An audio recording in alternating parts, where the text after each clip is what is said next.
में प्रोटीन की बायोकेमिस्ट्री से क्वेश्चन आती हैं और घुमा फिरा के जो इनडायरेक्टली बायोकेमिस्ट्री से क्वेश्चन कभी कभार नेट में भी देखने को मिले हैं। ठीक है, जैसे इस साल एग्जाम में मैंने देखा था कि उसमें एक बायोकेमिस्ट्री का क्वेश्चन था भी, क्योंकि उनको हम ना डिस्क्रिमिनेट नहीं कर सकते कि कौन सा क्वेश्चन हमारा पर्टिकुलर बायोकेमिस्ट्री का है और कौन सा क्वेश्चन हमारा न्यूट्रिशन का है। तो इससे बेहतर ये है कि हम पढ़ ही लें। ठीक है, ज़्यादा टफ है नहीं, सिंपल सी बायोकेमिस्ट्री है, इसमें बेसिक बायोकेमिस्ट्री की हम बात करेंगे। तो अब हमारा जो नेक्स्ट टॉपिक स्टार्ट करते हैं हम, वो प्रोटीन की बायोकेमिस्ट्री से स्टार्ट करेंगे। ठीक है, तो चलो आगे कंटिन्यू करते हैं प्रोटीन के। और ये मैंने आपको बताया था कि एक ऐसी सीरीज़ है जिसमें मैंने अपने हैंडमेड नोट्स से मैं बच्चों को पढ़ा रही हूँ, क्योंकि हैंडमेड नोट्स में जो सिलेक्टेड पोर्शन है बस उतना ही पढ़ा रही हूँ। जो हम एक्स्ट्रा मटेरियल लिखते हैं और जो लंबा टेक्स्ट हम यूज़ करते हैं पढ़ाने में, वो मैंने अवॉइड किया है, ताकि कम से कम मटेरियल में आपको ज़्यादा से ज़्यादा क्वालिटी मिल सके। तो ये सभी मेरे खुद के हैंडमेड नोट्स हैं जो मैंने अपनी प्रिपरेशन के लिए बनाए हैं, उन्हीं को मैं यहाँ पे रिवाइज करा रही हूँ। ठीक है, चलो थैंक यू एवरीवन। तो अब नेक्स्ट स्टार्ट करते हैं हम अपने प्रोटीन के बारे में। अब बायोकेमिस्ट्री ऑफ प्रोटीन में क्या है। ठीक है, सबसे पहले हम देखेंगे मैक्रो मॉलिक्यूल होते हैं हमारे प्रोटीन। ठीक है, मैंने आपको बताया था मैक्रो मॉलिक्यूल है प्रोटीन। ठीक है, मैक्रो मॉलिक्यूल बोलेंगे हमें, थोड़ा बड़ा मॉलिक्यूल होता है इसका। तो ये इसमें प्रोटीन में हमारे क्या क्या पाया जाता है। प्रोटीन में हमारा हाइड्रोजन, कार्बन, नाइट्रोजन और ऑक्सीजन पाया जाता है। ठीक है, जैसे कि आपने देखा था इसमें जो मेन है प्रोटीन में वो हमारा नाइट्रोजन है। ठीक है, मेन प्रोटीन में क्या है हमारा नाइट्रोजन। ठीक है, जो आपने देखा था कार्बोहाइड्रेट्स के साथ हम इसे कंपेयर कर सकते हैं। कार्बोहाइड्रेट में क्या पाया जा रहा था, कार्बन, हाइड्रोजन और ऑक्सीजन। ठीक है, ये पाया जाता है कार्बोहाइड्रेट में। तो इसमें क्या पाया जाता है, कार्बन, हाइड्रोजन, ऑक्सीजन के साथ साथ हमारा नाइट्रोजन भी पाया जाता है प्रोटीन में। ठीक है, तो कार्बन, हाइड्रोजन, नाइट्रोजन और ऑक्सीजन भी पाया जाता है। और इसमें हमारे ग्रुप कौन से लगते हैं, NH2 ग्रुप लगता है, यानी कि अमीनो ग्रुप लगता है, और कार्बोक्सिल ग्रुप लगता है। ये केमिस्ट्री के केमिकल्स के नाम है। ठीक है, तो ये हमें ऐसे कैसे याद रखना है। उसमें कार्बोहाइड्रेट में हमने क्या देखा था, कौन सा ग्रुप लगता है कार्बोहाइड्रेट में। कार्बोहाइड्रेट में हमारा ग्रुप लग रहा था, तो कार्बोहाइड्रेट में कौन से ग्रुप लगे हुए होते हैं हमारे, पॉलीहाइड्रोक्सी एल्डिहाइड और पॉलीहाइड्रोक्सी कीटोन कंपाउंड्स लगे हुए थे। ठीक है, उसी तरीके से हमारा प्रोटीन में कौन से ग्रुप लगे हुए थे, प्रोटीन में हमारा NH2 और कार्बोक्सिल ग्रुप लगा हुआ होता है। ठीक है, NH2 मतलब अमीनो ग्रुप और कार्बोक्सिल ग्रुप मतलब COOH। ठीक है, तो ये हमारे प्रोटीन में लगे हुए होते हैं। ठीक है, फिर ये क्या है हमारा कार्बन, हाइड्रोजन, नाइट्रोजन और ऑक्सीजन मिलकर के क्या बनाएंगे, हमारे अमीनो एसिड्स बनाते हैं। क्या बनाते हैं, अमीनो एसिड। ठीक है, कौन, कार्बन, कार्बन, हाइड्रोजन, नाइट्रोजन और ऑक्सीजन। ठीक है, ये मिलकर के क्या बनाएंगे, आपके अमीनो एसिड्स बनाएंगे। मतलब कि ये कार्बन हो गए, ये आपके हाइड्रोजन हो गए, ये ऑक्सीजन हो गए, ये नाइट्रोजन हो गया, ये पूरा क्या हो गया, एक अमीनो एसिड हो गया। जैसे कि कार्बन, हाइड्रोजन और ऑक्सीजन मिलकर के हमारा क्या बना रहा था ग्लूकोज बना रहा था, मोनोसेक्राइड्स। ये मैंने कार्बोहाइड्रेट वाले चैप्टर में अच्छे से बताया हुआ है। ठीक है, किस तरीके से एक हमारा कार्बन, हाइड्रोजन, नाइट्रोजन और ऑक्सीजन का गुच्छा बन जाएगा, ग्रुप बन जाएगा एक, और वो हमारा क्या हो जाएगा, एक अमीनो एसिड हो जाएगा। ठीक है, फिर अमीनो एसिड जो है वो पेप्टाइड लिंकेज से जुड़ करके, ठीक है, जैसे कि एक अमीनो एसिड ये हो गया, एक अमीनो एसिड ये हो गया, एक अमीनो एसिड हो गया, आपस में पेप्टाइड लिंकेज से किससे जुड़ते हैं, पेप्टाइड लिंकेज से जुड़ करके क्या बनाते हैं, प्रोटीन बनाते हैं। ठीक है, लॉन्ग चेन ऑफ मोनोमर्स। ठीक है, प्रोटीन क्या है, मोनोमर क्या हो गया, हमारे अमीनो एसिड क्या है, मोनोमर्स हैं। ठीक है, एक यूनिट को हम क्या बोलते हैं, जो सबसे छोटी यूनिट होती है उसको मोनोमर बोलते हैं। तो हमारा जो ये है प्रोटीन है, ये अमीनो एसिड है वो मोनोमर है। तो प्रोटीन क्या होता है, मोनोमर की लंबी चेन है। ठीक है, यानी कि ये क्या है, अमीनो एसिड की लंबी चेन हमारी क्या होती है, प्रोटीन कहलाती है। ठीक है, और अमीनो एसिड किससे मिलकर बना होता है, कार्बन, हाइड्रोजन, नाइट्रोजन और ऑक्सीजन से मिलकर के हमारा अमीनो एसिड बना हुआ होता है। ठीक है, सभी फूड में प्रोटीन पाया जाता है, लगभग सभी फूड में आपको प्रोटीन देखने को मिल जाएगा। सिर्फ शुगर्स, ऑयल्स, फैट में हमारा प्रोटीन नहीं पाया जाता है। ठीक है, प्रोटीन हमारा क्या है, प्रोटीन हमारा ग्रीक वर्ड से आया हुआ है। कौन सा वर्ड है वो, प्रोटोआज है। इसका मतलब होता है प्रीमिनेंट, फर्स्ट और फोरमोस्ट। ठीक है, फोरमोस्ट प्राइमरी मैटर, इसका मतलब होता है कि जो सबसे पहला फर्स्ट नंबर पे आने वाला है उसको हम प्रोटीन बोलते हैं। प्रीमिनेंट, फर्स्ट और फोरमोस्ट प्राइमरी मैटर, इसके ये सारे मीनिंग्स है। ठीक है, प्रोटोस वर्ड का मीनिंग क्या होता है, प्रीमिनेंट होता है, या फिर इसको फर्स्ट बोल सकते हो, फोरमोस्ट बोल सकते हो, या फिर हमारा प्राइमरी मैटर बोल सकते हो। ठीक है, ये इसके मतलब मीनिंग होते हैं। फिर इसके बाद है हमारा अमीनो एसिड में क्या है। अब अगर अमीनो एसिड देखें तो लगभग हमारे पास 20 अमीनो एसिड हमें पता है अभी। ये सब क्या होते हैं, ऑर्गेनिक कंपाउंड होते हैं, ठीक है। ऑर्गेनिक कंपाउंड कौन से होते हैं, जिसमें कार्बन पाया जाता है, वो सब ऑर्गेनिक कंपाउंड होते हैं। तो ये हमारे क्या है, क्योंकि इसमें आप देख रहे हो कि कार्बन पाया जा रहा है, तो ये क्या है, ऑर्गेनिक कंपाउंड है, ठीक है। अमीनो एसिड हमारा क्या होता है, ऑर्गेनिक कंपाउंड होता है। NH2 और COH ग्रुप लगा हुआ होता है, ठीक है। कौन कौन सा ग्रुप है, NH2 ग्रुप लगा हुआ है और COH ग्रुप लगा हुआ है, ठीक है। NH2 क्या है, अमीनो ग्रुप, और COH ग्रुप क्या है हमारा, कार्बोक्सिल ग्रुप, ठीक है। अमीनो ग्रुप और कार्बोक्सिल ग्रुप हमारा इसमें लगा हुआ होता है। ये हमारा फॉर्मूला है प्रोटीन का, ठीक है, सॉरी अमीनो एसिड का, ठीक है। इसमें ये क्या लगा हुआ है, ये आपका अमीनो एसिड लगा हुआ है NH2, ठीक है, NH2 ये हमारा अमीनो एसिड लगा हुआ है। और ये हमारा कार्बोक्सिल ग्रुप लगा हुआ है, क्या लगा हुआ है, COOH कार्बोक्सिल ग्रुप, ठीक है। और बीच में जो है, बीच में हमारा क्या लगा हुआ था, जो बीच में ये, ठीक है, ये हमारा क्या है, ये हमारा कार्बन चेन लगी हुई होती है बीच में, ठीक है। तो ये हमारा क्या है, एक अमीनो एसिड का फॉर्मूला है, ठीक है। अब इसमें देखो COH लगा हुआ था, साइड चेन के कारण ही अमीनो एसिड में भिन्नताएं पाई जाती है, ठीक है। जो साइड चेन है हमारी ये वाली, ठीक है, इसके कारण ही हमारी क्या पाई जाती है, अमीनो एसिड में भिन्नताएं पाई जाती हैं, ठीक है। इसका कायरल कार्बन कौन सा है, इसका कायरल कार्बन ये वाला है, जो मैंने कार्बोहाइड्रेट में भी बताया था कि क्या होता है कायरल कार्बन, जिसके सारे बॉन्ड जो होते हैं बिजी होते हैं, ठीक है। हर बॉन्ड के साथ कुछ ना कुछ ग्रुप जुड़ा हुआ होता है, तो उसको क्या बोलते हैं, उसको हम बोलते हैं कायरल कार्बन, ठीक है। क्या बोलते हैं उसको, कायरल कार्बन बोलते हैं। इसके हर ग्रुप के, हर कार्बन के हर बॉन्ड के साथ कुछ ना कुछ जुड़ा हुआ होता है। अब इसके आगे क्या है हमारे केमिकल एस्पेक्ट से 20 अमीनो एसिड्स पाए जाते हैं। R ग्रुप के कारण इसमें भिन्नताएं पाई जाती हैं। इसके आधार पर कुछ पोलर और कुछ नॉन पोलर हो सकते हैं, ठीक है। तो ये हमारे क्या है, लगभग हमारे केमिकल कितने पाए जाएंगे, अमीनो एसिड 20 पाए जाएंगे। तो इसका जो R ग्रुप है, ठीक है, ये जो R ग्रुप लगा हुआ है, इसी से हमारे इसमें भिन्नताएं पाई जाती हैं। एक अमीनो एसिड और दो अमीनो एसिड में डिफरेंस पाए जाते हैं, क्योंकि इसमें R ग्रुप कोई दूसरा लगा हुआ होगा और इसमें R ग्रुप आपका कोई दूसरा लगा हुआ होगा, ठीक है।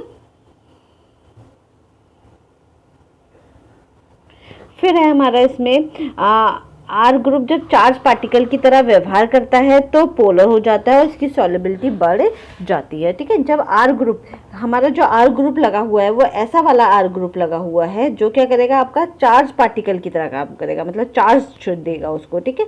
तो वो क्या होगा, वहाँ उसकी सॉल्युबिलिटी क्या होगी, बढ़ जाएगी। चार्ज मतलब इलेक्ट्रिसिटी एक तरह से देगा, वो चार्ज देगा, तो इससे क्या होगी, उसकी सॉल्युबिलिटी बढ़ जाएगी, ठीक है। और अगर R ग्रुप जब अनचार्ज पार्टिकल की तरह व्यवहार करता है तो नॉन पोलर हो जाता है और सॉल्युबिलिटी नहीं होती है, ठीक है।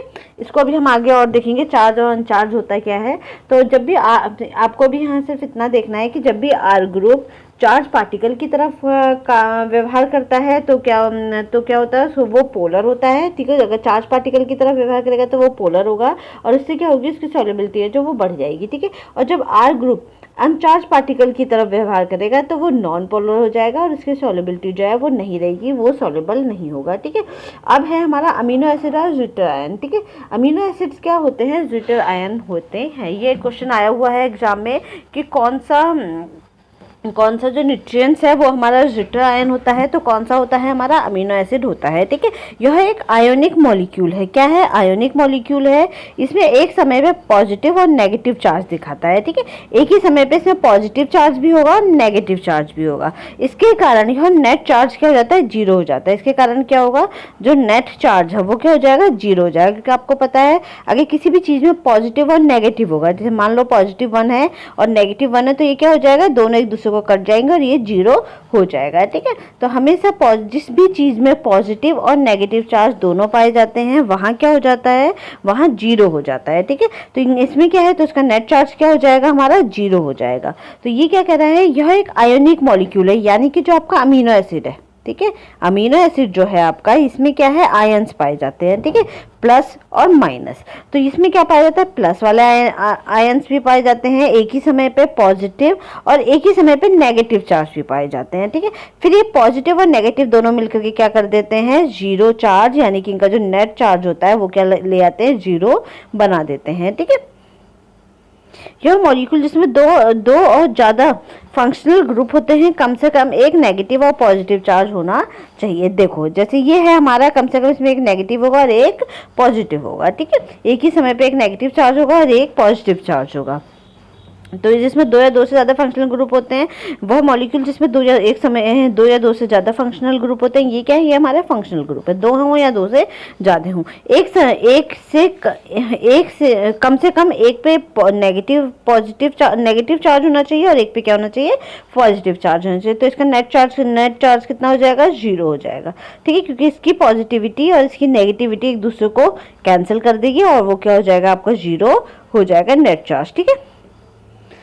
तो इसीलिए इसको क्या बोलते हैं, जिटर आयन बोलते हैं, क्योंकि इससे ये एक ऐसा मॉलिक्यूल है हमारा अमीनो एसिड जिसमें एक ही समय पे पॉजिटिव भी आपको देखने को मिल जाएगा और नेगेटिव भी आपको देखने को मिल जाएगा, ठीक है। वह पॉइंट जिसमें मॉलिक्यूल के ऊपर 0 चार्ज आ जाता है उसको क्या बोलते हैं, हम आइसोइलेक्ट्रिक पॉइंट बोलते हैं, ठीक है। अब वो पॉइंट जैसे कि आपने क्या बोला कि प्लस और माइनस, ठीक है, प्लस और माइनस दोनों हमारे किसके ऊपर थे, अमीनो एसिड के ऊपर है, ठीक है। प्लस और माइनस चार्ज दोनों हमारे किसके ऊपर हैं, अमीनो एसिड के ऊपर हैं। तो इसके पास अगर दोनों हमारे अमीनो एसिड के ऊपर हैं तो वहाँ वो प्लस और माइनस दोनों क्या कर देंगे, चार्ज को क्या कर देंगे, 0 कर देंगे, ठीक है। जब 0 करेंगे तो ये 0 चार्ज जो है वो आइसोइलेक्ट्रिक पॉइंट, इस 0 चार्ज को हम क्या बोलेंगे, आइसोइलेक्ट्रिक पॉइंट बोलेंगे, ठीक है। तो वह पॉइंट, जिस पॉइंट पर मॉलिक्यूल्स के ऊपर 0 चार्ज आ जाता है उसको हम क्या बोलते हैं, आइसोइलेक्ट्रिक पॉइंट बोलते हैं। केसिन का आइसोइलेक्ट्रिक पॉइंट क्या होता है, 4.6 होता है। जैसे कि आपको पता है केसिन क्या, हमारे मिल्क में प्रोटीन पाया जाता है, मिल्क का प्रोटीन होता है केसिन। जब हम उसे बॉईल करते हैं, ठीक है, किसके साथ, उसके पीएच को घटा करके, हम उसके पीएच को घटा देते हैं, ठीक है, यानी कि उसमें नींबू डालते हैं या विनेगर डालते हैं, जिससे क्या होता है, उसका पीएच कम हो जाता है। जब उसका पीएच कम हो जाता है मिल्क का पीएच, तो आपने देखा होगा ऐसे तो बनाते हैं ना, पनीर जब हम बनाते हैं, चीज़ हम बनाते हैं, हम क्या करते हैं, दूध को बॉईल किया, उसमें हम नींबू डाल देते हैं, ठीक है। तो उससे क्या होता है, एक तो बॉईल कर रहे हैं हम, ठीक है, इसका 100 डिग्री सेंटीग्रेड पर हम उसको बॉईल कर रहे हैं, थोड़ा इससे कम में भी हो जाता है, और साथ ही साथ हम उसे क्या कर रहे हैं, उसमें नींबू दे रहे हैं, यानी कि उसका पीएच जो है हम घटा रहे हैं, ठीक है। जब हमने उसका पीएच घटाया तो उसका क्या होगा, आइसोइलेक्ट्रिक पॉइंट 4.6 होगा, क्योंकि 4.6 पे क्या आ जाता है, उसका जो चार्ज है वो क्या हो जाता है, 0 हो जाता है। कौन सा, नेट चार्ज उसका 0 हो जाता है, और वह उसमें आप देखोगे कोई भी मूवमेंट नहीं दिखाई देता है, और यहाँ एक जगह पे वो फिक्स हो जाता है। केसिन प्रोटीन कोई भी मूवमेंट नहीं दिखाता है, तो वो हमारा प्रोटीन क्या होता है, यानी कि जो हमारा पनीर या चीज़ है वो हमारा फिक्स हो जाता है, वो इनसॉल्युबल हो जाता है, फिर वो वापस कोई भी उसमें मूवमेंट नहीं होता है, वो बिल्कुल जम जाता है, ठीक है। तो ये क्या है, ये हमारा आइसोइलेक्ट्रिक पॉइंट है, ठीक है। यानी कि आइसोइलेक्ट्रिक पॉइंट वो पॉइंट होता है, आइसोइलेक्ट्रिक पॉइंट वो पॉइंट होता है जिसमें हम क्या करते हैं, नेट चार्ज हमारा 0 हो जाता है और वहाँ सारा मूवमेंट जो है खत्म हो जाता है, ठीक है। जो भी मूवमेंट हमारे प्रोटीन का हो रहा होता है, अमीनो एसिड के जो भी मूवमेंट हो रहे होते हैं वो खत्म हो जाते हैं, वहाँ पे वो क्या हो जाता है, मूवमेंट उसके फिक्स हो जाते हैं, ठीक है। तो केसिन ये क्या है हमारा, ये सिंपल सी बात है, केसिन हमारा मिल्क प्रोटीन होता है। हम क्या करते हैं, मिल्क को बॉईल करते हैं, उसके बाद हम उसमें नींबू डालते हैं, उसका पीएच घटाते हैं, उसका पीएच, मिल्क का पीएच कितना होता है, 6 पॉइंट के आसपास होता है, ठीक है। तो हम मिल्क का पीएच के 6 पॉइंट से हम उसको घटा करके पीएच को कितना ले आते हैं, 4.6 ले आते हैं। तो इसी रेंज में, ठीक है, इसी इलेक्ट्रिक पॉइंट पे वो क्या आ जाता है, वो बिल्कुल उसका नेट चार्ज 0 हो जाता है और वो फिक्स हो जाता है, ठीक है। प्रोटीन हमारा केसिन प्रोटीन फिक्स हो जाता है, उसके बाद उसमें कोई भी मूवमेंट आपको देखने को नहीं मिलता है। तो यही है हमारा वो पॉइंट जहाँ पे नेट चार्ज जो है वो आपका 0 हो जाए और आपका कोई भी मूवमेंट ना हो, उसी को हम क्या बोलते हैं, आइसोइलेक्ट्रिक पॉइंट बोलते हैं। क्या बोलेंगे, आइसोइलेक्ट्रिक पॉइंट, वहाँ पे बिल्कुल फिक्स हो गया है आपका, ना उसमें पॉजिटिव चार्ज रहा है ना ही उसमें नेगेटिव चार्ज रहा है, वो क्या हो गया, आपका 0 हो गया है, ठीक है।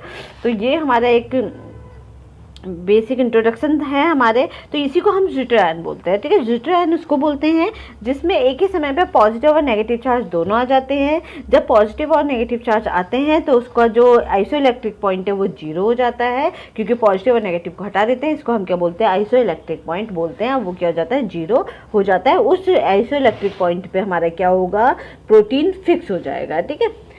फिर है हमारा पेप्टाइड बॉन्ड। पेप्टाइड बॉन्ड कौन से होते हैं? पेप्टाइड बॉन्ड है एक अमीनो एसिड दूसरे अमीनो एसिड से मिलकर के बॉन्ड बनाता है, ये तो पता ही है। अब मैंने क्या बताया था आपको, इससे कार्बन हो गया, हाइड्रोजन हो गया, नाइट्रोजन हो गया और ऑक्सीजन हो गया, ठीक है। ये कार्बन है, ये हाइड्रोजन है, ये नाइट्रोजन है, ये ऑक्सीजन है, ये ग्रुप मिलकर के क्या बन गया? एक अमीनो एसिड बन गया, ठीक है। अब ये अमीनो एसिड और ऐसे ही दूसरा amino acid, carbon, hydrogen, nitrogen, oxygen, ये दोनों मिलकर के अब ये जब आपस में जुड़ेंगे तो क्या बनाएंगे? प्रोटीन बनाएंगे, ठीक है। बहुत सारे अमीनो एसिड आपस में जुड़ करके क्या बनाते हैं? प्रोटीन बनाते हैं, ठीक है। तो ये प्रोटीन यहाँ पे जोड़ेगा कौन इनको? Peptide bond. कौन जोड़ेगा? Peptide bond. प्रोटीन को कौन जोड़ता है? पेप्टाइड बॉन्ड, ठीक है। जैसे कि हमारा कार्बोहाइड्रेट में कौन जोड़ रहा था? हमारा कार्बोहाइड्रेट में कौन सा वाला बॉन्ड जोड़ रहा था हमारा? तो कार्बोहाइड्रेट में जिस तरीके से हमारा ग्लाइकोसाइडिक लिंकेज पाया जाता है, वैसे ही हमारा प्रोटीन में पेप्टाइड लिंकेज पाया जाता है, ठीक है। यानी कि जो दो प्रोटीन अमीनो एसिड के मॉलिक्यूल हैं वो आपस में किसके थ्रू जुड़ते हैं? पेप्टाइड लिंकेज के थ्रू जुड़ते हैं, ये जुड़े हुए हैं, ठीक है। ये पेप्टाइड लिंकेज है। तो ये क्या है हमारा? अगर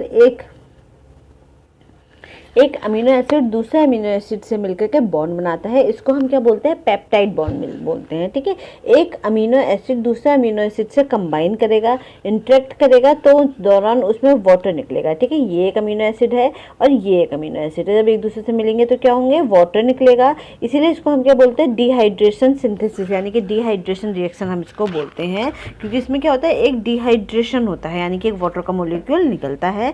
इसमें हमारा पेप्टाइड लिंकेज, पेप्टाइड बॉन्ड और इसी को हम क्या बोलते हैं? पेप्टाइड बॉन्ड और एमाइड लिंकेज बोलते हैं, ठीक है। पेप्टाइड बॉन्ड और एमाइड लिंकेज हम इसको बोलते हैं, ठीक है। तो अब इसमें क्या है हमारा? ये देखो आप, NH2 ग्रुप है, ये हमारा कार्बोक्सिल ग्रुप है, ठीक है। एक अमीनो एसिड का एक NH2 ग्रुप है और एक कार्बोक्सिल ग्रुप है, दूसरे का NH2 ग्रुप और ये कार्बोक्सिल ग्रुप। तो पहले वाले अमीनो एसिड का NH2 ग्रुप और दूसरे वाले अमीनो एसिड का कार्बोक्सिल ग्रुप अपना आपस में क्या बनाते हैं? नहीं सॉरी, पहले वाले उसका तो हम कार्बोक्सिल ग्रुप होगा, ठीक है। पहले वाले अमीनो एसिड का कौन सा ग्रुप है? कार्बोक्सिल ग्रुप है। पहले वाले अमीनो एसिड का कार्बोक्सिल ग्रुप है और दूसरे वाले अमीनो एसिड का NH2 ग्रुप है।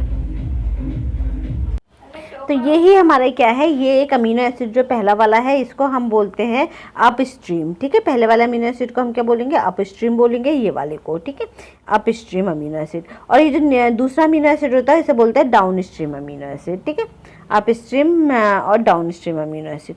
तो जो हमारा वो अमीनो एसिड, पहले वाले अमीनो एसिड को क्या बोलते हैं? अपस्ट्रीम बोलते हैं, दूसरे वाले अमीनो एसिड को डाउनस्ट्रीम बोलते हैं, ठीक है।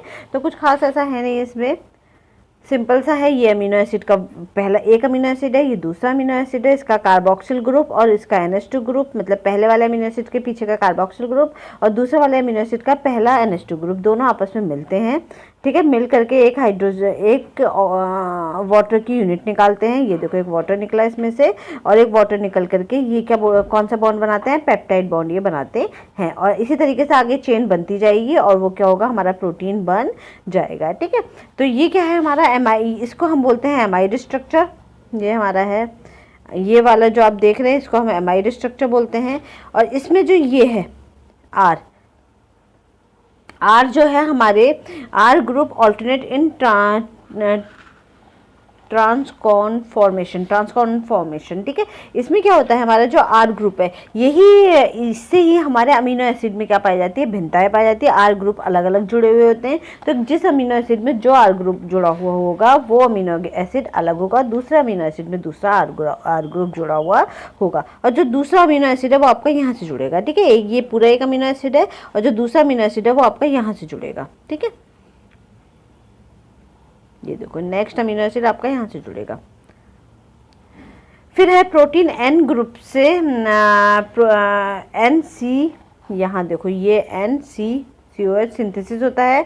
शुरू का ग्रुप N होता है और N का ग्रुप क्या होता है? C होता है, ठीक है। शुरू का ग्रुप क्या है? N है, तो इसको क्या बोलते हैं? NC सिंथेसिस बोलते हैं, ठीक है। NC मतलब पहले का ग्रुप जो होगा वो नाइट्रोजन ग्रुप में, वो NH2 ग्रुप है, तो वो क्या हो गया हमारा? N हो गया, ठीक है। और कार्बोक्सिल ग्रुप हमारा C हो गया, ठीक है। तो हम इसको क्या बोलते हैं? NC सिंथेसिस बोलते हैं हमारे अमीनो एसिड को, ठीक है, क्योंकि किसमें होता है? N और C ओरिएंटेशन में होता है। ये हमारा क्या है? ये हमारा है NH2 ग्रुप और ये हमारा कार्बोक्सिल ग्रुप है, ठीक है। तो ये हमारा क्या है? कार्बोक्सिल ग्रुप है। तो ये दोनों ही, इसलिए हम इसे क्या बोलते हैं? सी ओरिएंटेशन में रहता है, ये सिंथेसिस फॉर्म इसको बोलते हैं, ठीक है। Protein shape and function, protein shape and function में हमारा क्या है, प्रोटीन स्ट्रक्चर में हमारा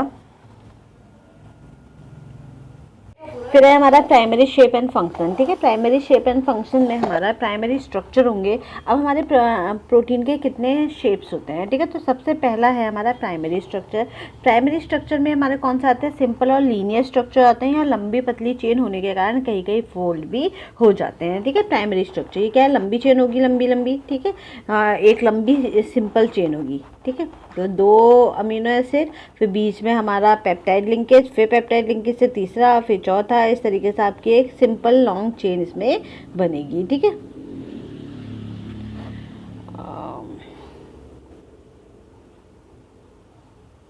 इसके बाद है हमारा, अब है प्राइमरी के बाद है सेकेंडरी, ठीक है। सेकेंडरी स्ट्रक्चर में इसमें पेप्टाइड बॉन्ड के साथ साथ और भी बॉन्ड दिखाई देते हैं, मतलब प्राइमरी वाले में सिर्फ आपको पेप्टाइड बॉन्ड दिखाई देगा, ठीक है।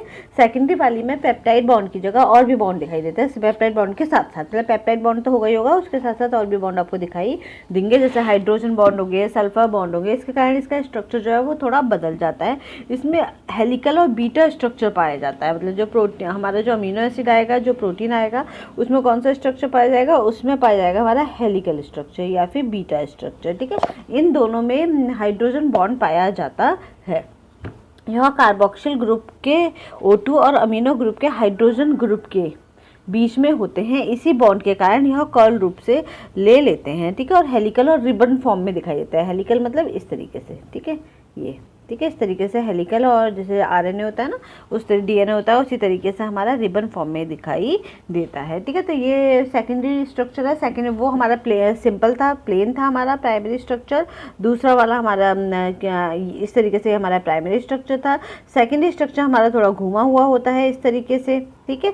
ये हमारा क्योंकि इसमें क्या पाए जाते हैं, इसमें पेप्टाइड बॉन्ड के अलावा और भी बॉन्ड्स इसमें पाए जाते हैं। फिर टर्सरी स्ट्रक्चर, यह और भी ज़्यादा कॉम्प्लेक्स होता है। टर्सरी स्ट्रक्चर हमारा सेकेंडरी से भी कॉम्प्लेक्स है, ठीक है, क्योंकि इसमें पेप्टाइड बॉन्ड के साथ और भी बॉन्ड पाए जाते हैं। यह hydrogen bond, ionic bond, dipole interaction, London dispersion forces और भी अनेक बॉन्ड इसमें पाए जाते हैं। टर्सरी स्ट्रक्चर को फोल्ड करने के लिए डाइसल्फाइड बॉन्ड होता है। नेक्स्ट है हमारा क्वाटरनरी स्ट्रक्चर, ठीक है। क्वाटरनरी स्ट्रक्चर क्या है, इसमें एक से ज़्यादा अमीनो एसिड चेन होती है, मतलब एक चेन के अलावा इसमें और भी चेन आपस में जुड़ी हुई होगी, ये और भी ज़्यादा कॉम्प्लेक्स फॉर्म में होता है, ठीक है। यह चेन टर्सरी में अरेंज होती है और यह और भी ज़्यादा कॉम्प्लेक्स फॉर्म में होता है।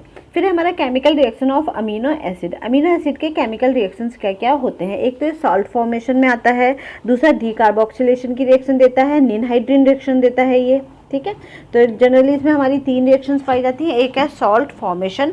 सॉल्ट फॉर्मेशन में हमारा क्या है, ये जो एल्कलाइन मीडियम में कार्बोक्सिल ग्रुप वाले अमीनो एसिड को रखेंगे तो वो क्या करेगा, COH ग्रुप हमारा मेटल हाइड्रोक्साइड के साथ रिएक्ट करेगा, इसी से सॉल्ट बनता है, ठीक है। तो हमारा जो भी सॉल्ट फॉर्मेशन क्या है, सॉल्ट फॉर्मेशन का मतलब क्या होता है कि कुछ रिएक्शन करके उसमें से वाटर को हम हटा देते हैं, ठीक है। तो ये सॉल्ट फॉर्मेशन हमारा होता है। तो एल्कलाइन मीडियम में रखेंगे इसको। अगर हम अमीनो एसिड को हमारा एल्कलाइन मीडियम में रखते हैं तो कार्बोक्सिल ग्रुप वाले,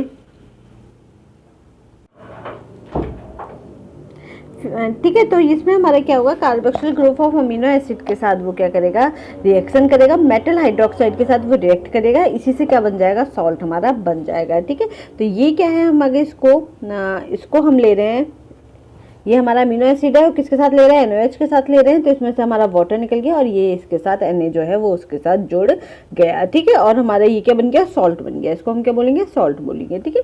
तो ये क्या है हमारा, जब भी अल्कलाइन मीडियम में हम कार्बोक्सिल ग्रुप वाले अमीनो एसिड को, क्योंकि अमीनो एसिड में तो सब में कार्बोक्सिल ग्रुप पाया जाएगा, रखेंगे, तो इसमें क्या होगा, जो हमारा कार्बोक्सिल ग्रुप है अमीनो एसिड का, वो मेटल हाइड्रोक्साइड के साथ क्या कर देगा, रिएक्ट कर देगा। मेटल हाइड्रोक्साइड के साथ उसने क्या किया, रिएक्ट किया और क्या बना दिया, ये सॉल्ट बना दिया, ठीक है। ये आपकी केमिकल्स की रिएक्शंस है जो आपको थोड़ी बहुत याद करनी पड़ेंगी। इसमें कुछ इतना टफ है नहीं, कुछ केमिकल्स के नाम हैं बस,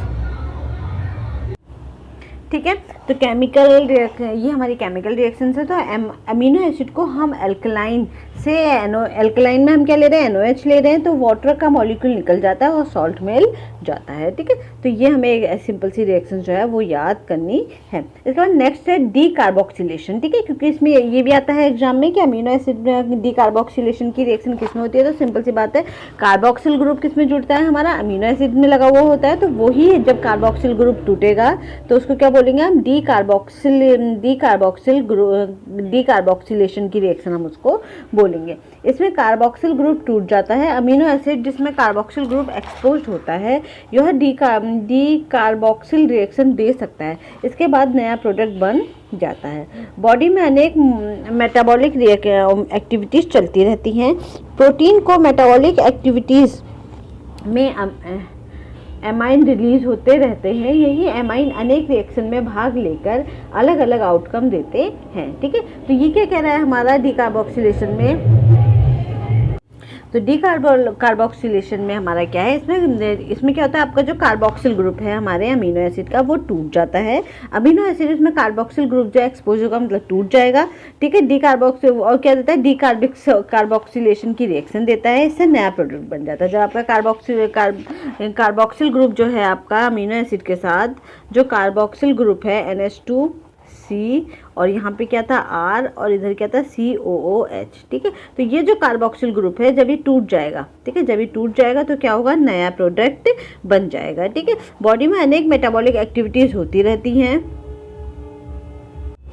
ठीक है, चलती रहती हैं। तो प्रोटीन का क्या होगा ना, मेटाबॉलिक होता है। मेटाबॉलिक एक्टिविटीज़ में एमाइन जो होते हैं वो रिलीज होते हैं। यही एमाइन अनेक रिएक्शन में भाग लेके अलग अलग आउटकम देते हैं। ठीक है, तो जो मेटाबॉलिक एक्टिविटीज चल रही है उसमें क्या होता है, आपके जो कार्बोक्सिल ग्रुप होते हैं वो टूटते रहते हैं। ठीक है, हिस्टामिन जो है हमारे बॉडी में एलर्जिक रिएक्शन में रिलीज होता है।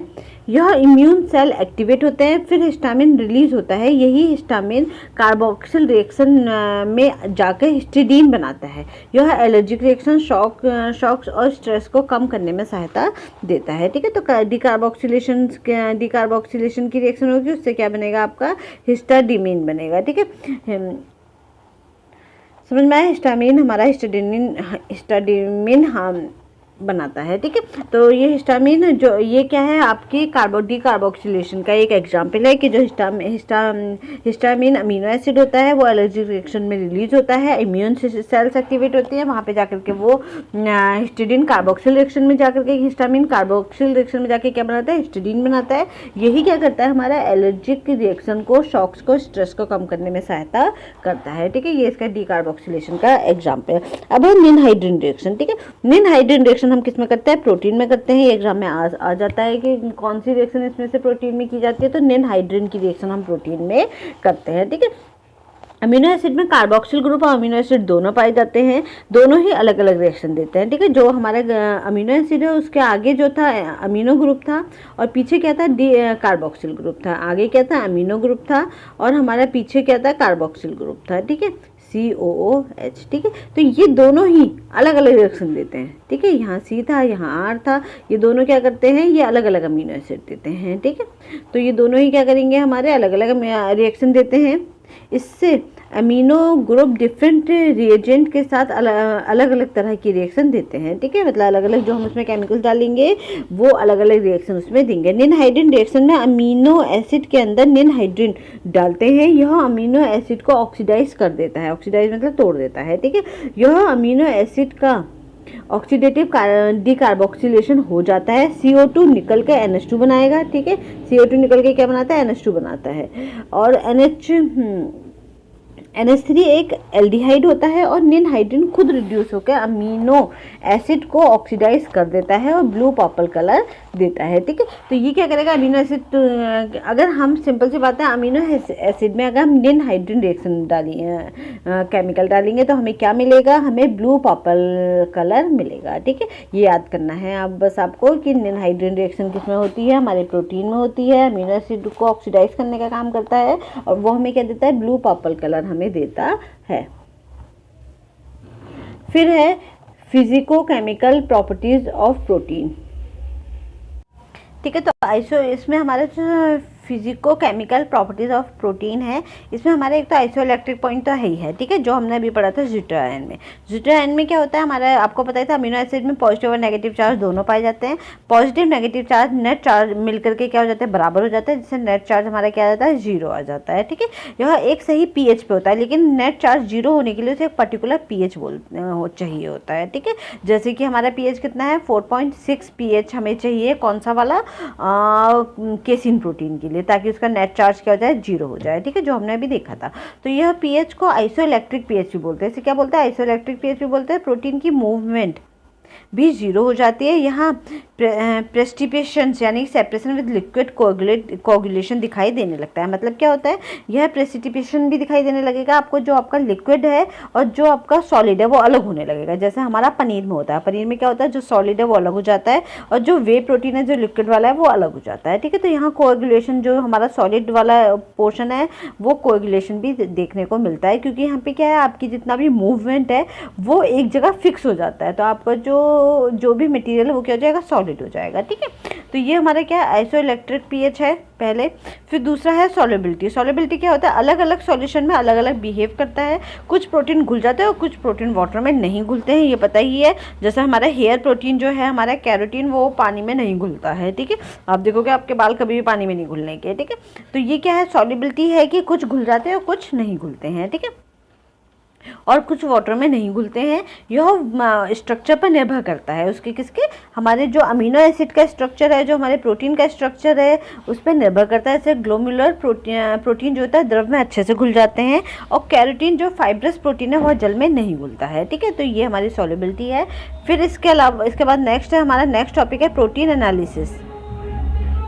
अब प्रोटीन एनालिसिस में हमारा क्या है, इसके लिए हम इसके लिए अगर हमें प्रोटीन का एनालिसिस करना है, ठीक है, अपने फूड में कि हमारे कितना प्रोटीन है, तो उसके लिए हम क्या यूज़ करेंगे, जोन जिल्डाल मेथड हम यूज़ करते हैं। इसमें फूड में प्रोटीन का पता लगाया जाता है। फूड में केमिकल डालकर नाइट्रोजन की मात्रा का पता लगाते हैं, ठीक है। तो जिल्डाल मेथड में क्या करते हैं, हमारा जो भी फूड है उसमें हम क्या करेंगे, केमिकल डालेंगे, और जितना उसमें से नाइट्रोजन निकलेगी हमें समझ में आ जाएगा इतना % इसमें प्रोटीन था। फूड को एसिड से डाइजेस्ट करते हैं, ठीक है, एसिड से डाइजेस्ट करोगे, यानी कि फूड को क्या करते हैं, एसिड से तोड़ते हैं। टूटने के बाद उसमें क्या करते हैं, नाइट्रोजन निकलती है। फिर हम नाइट्रोजन को मेजर कर लेते हैं कि इस फूड में से इतनी ग्राम नाइट्रोजन निकली है, तो इतनी ग्राम नाइट्रोजन निकली है, इसका मतलब ये इतना प्रोटीन होगा, क्योंकि आपको पता है नाइट्रोजन किस में निकलती है, प्रोटीन में निकलती है, ठीक है। न्यूट्रलाइज करके फूड को करेंगे, फूड को, ठीक है। इसमें फूड को हम पहले न्यूट्रलाइज कर देंगे। न्यूट्रलाइज मतलब ना तो वो न्यूट्रल हो जाएगा, ना वो एसिडिक रहेगा, ना ही वो अल्कोहल वो रहेगा,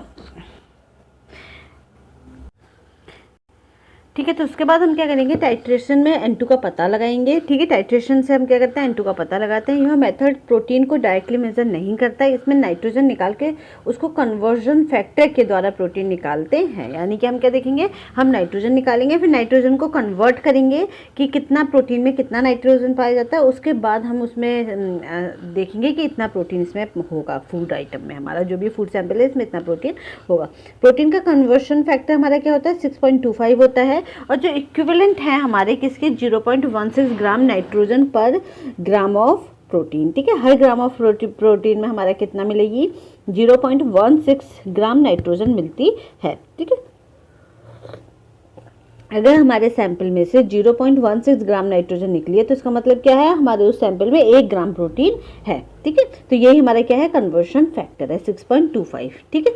चलो इसमें ये समझ में आ गया ना, प्रोटीन एनालिसिस में कौन सा मेथड यूज़ करते हैं, जोन जिल्डाल मेथड यूज़ करते हैं। इसमें हम नाइट्रोजन का पता लगाते हैं। सबसे पहले हम क्या करते हैं, उसको तोड़ते हैं, नाइट्रोजन निकलती है, न्यूट्रलाइज करते हैं फूड को, फिर टाइट्रेशन से N2 का पता लगाते हैं, ठीक है। उसके बाद हम क्या करेंगे, टाइट्रेशन से N2 का पता लगाएंगे। मेथड प्रोटीन को डायरेक्टली मेजर करने का नहीं है। इससे क्या होगा, जो हमारा नाइट्रोजन है निकल करके उसको कन्वर्शन फैक्टर के द्वारा प्रोटीन निकालते हैं। प्रोटीन का कन्वर्शन फैक्टर है, कन्वर्शन फैक्टर का मतलब क्या होता है, कन्वर्ट करने के लिए, ठीक है। जैसे कि अगर मेरा 1 ग्राम प्रोटीन में इतनी नाइट्रोजन है, तो हम कन्वर्शन फैक्टर यानी कि कन्वर्ट करके हम ये निकाल लेते हैं कि हमारे पास कितना प्रोटीन है। तो ये हमारी प्रोटीन की बायोकेमिस्ट्री थोड़ी सी टफ है, थोड़ी सी बोरिंग भी है, लेकिन क्योंकि इट्स वेरी इंपॉर्टेंट कि हमारे पास कुछ चीज़ें हमें क्लियर होनी चाहिए, ठीक है। तो थोड़ा थोड़ा करके पढ़ोगे, 2-4 बार पढ़ोगे, क्योंकि मैंने बहुत सिंपल लैंग्वेज में ये लिखी हुई है बायोकेमिस्ट्री, इसलिए मैंने इसके शॉर्ट नोट्स नहीं बनाए। शॉर्ट नोट्स इसीलिए नहीं बनाए हैं क्योंकि शॉर्ट नोट्स में बायोकेमिस्ट्री थोड़ी टफ होती है और हम सबका बैकग्राउंड आर्ट साइड का है। जितने भी स्टूडेंट्स यहाँ पढ़ रहे हैं ज़्यादातर स्टूडेंट्स का बैकग्राउंड आर्ट साइड का है, बीए के एमए के स्टूडेंट्स भी हैं ये, इसीलिए ऐसे उसमें बनाया गया है ये, जो आपको सिंपल लैंग्वेज में ये बायोकेमिस्ट्री ऑफ प्रोटीन बताई गई है। ठीक है, इसके आगे का हम शॉर्ट नोट से ही पढ़ेंगे कल के चैप्टर में, जो हमारा प्रोटीन का नेक्स्ट चैप्टर है। ठीक है, यहाँ से हम अपना शॉर्ट नोट से ही पढ़ेंगे। तो इतनी हमारी प्रोटीन की बायोकेमिस्ट्री है, इसको 2 3 4 बार पढ़ोगे तो आपको समझ में आ जाएगी और आपको याद भी होने लगेगी। चलो इतना आज के लिए इतना काफ़ी है। Thank you everyone, have a nice day. कल एक लेक्चर में और प्रोटीन हमारा कंप्लीट हो जाएगा। Okay, bye bye.